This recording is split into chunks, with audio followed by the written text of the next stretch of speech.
Well, new at 10, area youth turned out to a free BB League in Hannibal, all to learn more about gun safety.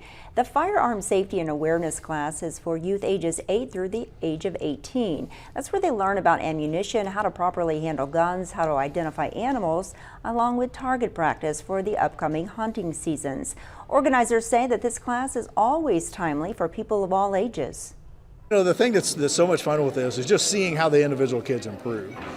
The primary things that we focus on is the firearm safety.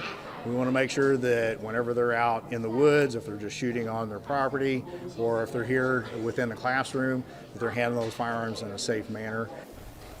Now, courses will continue throughout the rest of this year and on into February.